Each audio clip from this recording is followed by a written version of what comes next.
On today's episode of Taco Bout Fertility Tuesday, we're going to discuss why almost no one should undergo timed intercourse cycles. I'm Dr. Mark Amols, and this is Taco Bout Fertility Tuesday.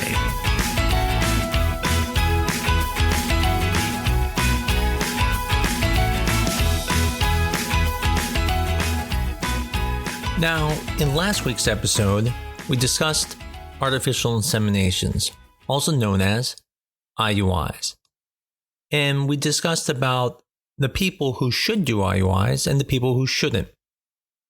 In this week's episode, we're going to discuss how almost no one should perform ovulation induction with timed intercourse.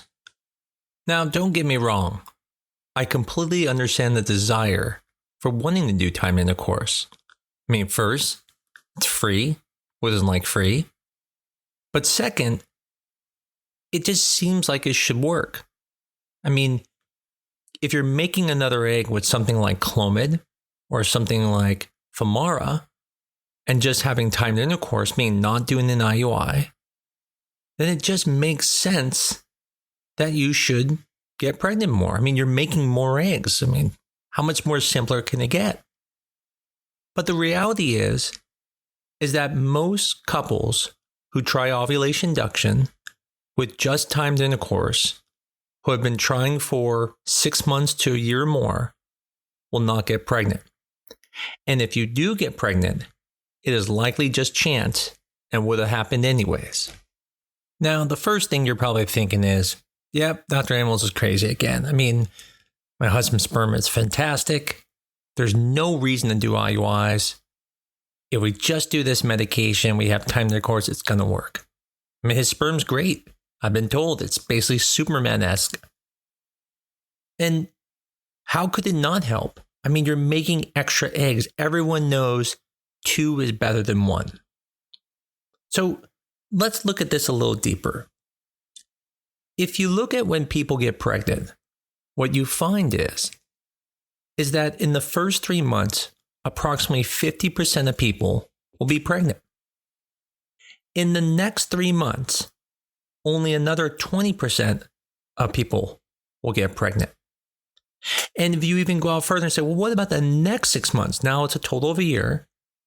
Only another 15% of people will get pregnant. What that means is that half the people are usually pregnant within the first 3 months. So this means there's diminishing return as you keep going. And this kind of makes sense. If it's going to happen, it's going to happen soon. So the question comes up then is, if you are ovulating for a year and you haven't got pregnant, then your chances have got lower near the end because whatever the problem is it stopping you from getting pregnant just from another egg. Now, let me give you another analogy of this first. So look at the lottery. We all know the chances of winning the lottery are low, very low. So if you buy a second ticket for the lottery, you're not going to get more excited because you know your chances are so low to begin with that you really don't benefit by making that second purchase of a ticket. Well, in the same token, although getting pregnant is not as low chances of winning the lottery, getting pregnant after trying for a year does become lower chances, usually less than 5%. So making a second egg doesn't really benefit you. And for that reason, it's not really worth doing. See, the point is that by the time you've got the 12 eggs, you're already 4 times further than most people would be who got pregnant within the first 3 months. And so the question comes up is, why would a medication that makes you release a second egg going to make you get pregnant now a year later when you've already released 12 eggs? I mean, wouldn't your body have got pregnant on egg number 7, 8, or 9? I mean, let's think about this. Can you imagine that your body is going, it has been a really good year. I mean, Jill has given us so much. We've got 12 eggs this year. I am so happy and so proud of Jill, but I don't know, we should let Jill know, but we're never going to let her get pregnant with just another egg. I mean, we need 2 eggs. We're not going to do it without 2. And I think we need to let Jill know that. I mean, how ludicrous is that? You've gone a whole year, you can't get pregnant, but making a second egg, that's going to be the magic? It won't, because if it was going to work, it would have already worked by now. So, does this mean that no one should do timed intercourse? The answer is no. There are people who can benefit from ovulation induction with timed intercourse. And those patients are usually people who can't ovulate. Because if you can't ovulate, it's very difficult to get pregnant.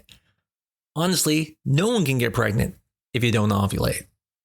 And so in the situation where either you don't ovulate, or potentially you ovulate irregularly, or your cycles come late, then you may benefit from this because it will get you ovulating. Not the second egg, but get you ovulating.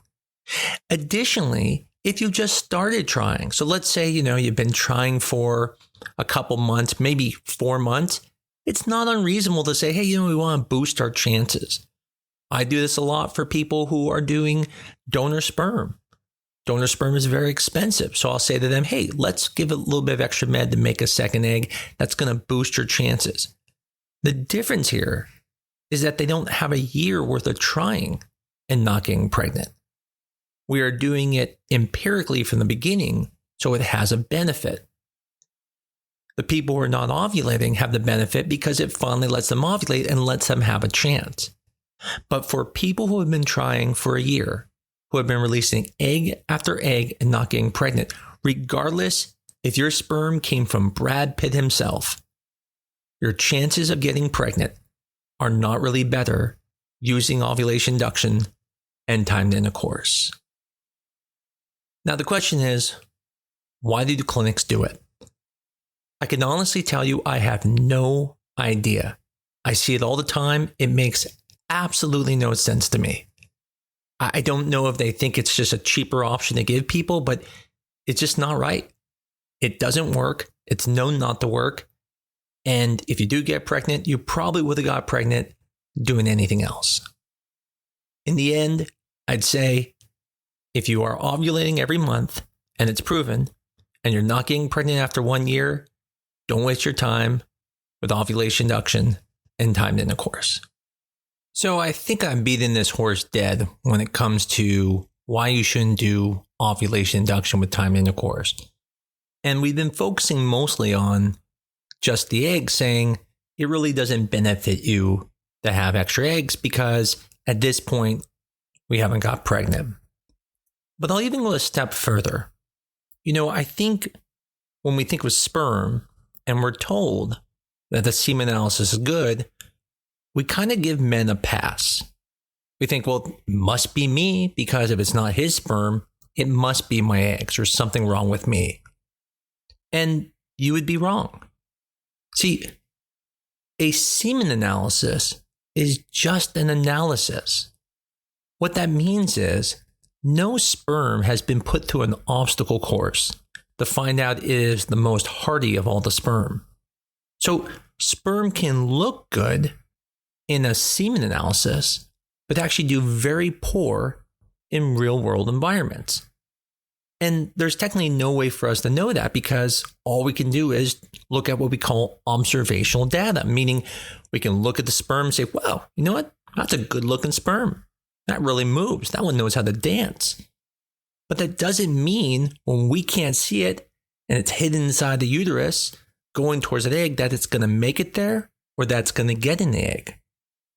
Think of this like your kids. You see kids, you're like, wow, they are so good. Dr. Amols' kids are so well behaved. They must be great all the time. That would be a lie. My kids are not great all the time. That's because that's observational data. You're looking at just one observation and then generalizing it to everything. But in reality, my kids are different when they're at school. They're different when they're at the dentist. They're different in the movie theater. So The same thing with sperm. It can look good because it's not doing anything. We're not telling it to do it. We're just like, hey, here's a good picture. Smile. Oh, yeah, very good. You did well. But we really didn't see if the sperm works well. And so for that purpose, this is again why you shouldn't just do ovulation induction with timed intercourse after trying for a year. Because now we know another egg is going to do it because you've already released a bunch of them. But the second thing is that you don't know what the sperm's like. And potentially that may be the problem. And this is why we recommend for patients who have unexplained infertility, again, normal sperm, normal ovulation, not getting pregnant, to move on to ovulation induction with IUI. Now you're making extra eggs, not because those are going to make you get pregnant, but to help improve your chances. And the IUI is going to help you get pregnant because now those sperm that look good are going to be washed and clean, put into the uterus, and actually help your chances versus just taking some medicine and hoping it's working. Now, I don't want to sound like the Grinch of fertility. It's not bad to do ovulation with timed intercourse. No one is going to hurt themselves by doing it. You may not help yourself. You may not even get pregnant from it. But I want to make sure I understand and explain that, yes, I don't think it's going to help you, but it's not unreasonable to do. I do it too. I have patients who don't have insurance and they say, can we at least try something? And listen, is it better than nothing? I think that's reasonable, right? I mean, it does help a tiny bit. It's just statistically, it's very minimal. And although I don't recommend it to my patients and I'm able to still give it to them, I'm still honest with them and tell them, I don't think they should do it. I don't think it's going to help, but I'm also not going to stop someone from doing it if they want to because it's not going to hurt them. My issue I have is if it's being prescribed and the patient's not being told that the chances are almost zero that's going to work, and then they go into it thinking it's going to work. That's where my issue comes from. So in summary, what we've talked about is that if you've been trying for a year and you're ovulating regularly, and we know that, it's not going to statistically benefit you to undergo ovulation induction with timed intercourse. And as I mentioned, it normally wouldn't hurt you either to try it, but I don't recommend it. If you are someone who is more mature, then you probably definitely don't want to do it because you're going to be basically wasting time as your clock is ticking. But one point I like to make is that no matter what I say, it's always important to talk to your doctor. I can't think of every single scenario out there. There may be a scenario where it is appropriate for you. But in general, unless you're not ovulating, or unless you're using the situation I said where you don't have infertility, but you're just using donor sperm, and it's very early in the treatment cycle, there really is not much benefit for ovulation induction with timed intercourse, and most people shouldn't do it. I really appreciate everybody who has written in at tbft@newdirectionfertility.com and told me they like the show or have given me other ideas for shows. It's very inspiring and it keeps me wanting to do this. As always, if you enjoy this, please tell your friends about it. Please give us a 5-star rating or higher if that's what they have. And come back next week for Taco Bout Fertility Tuesday.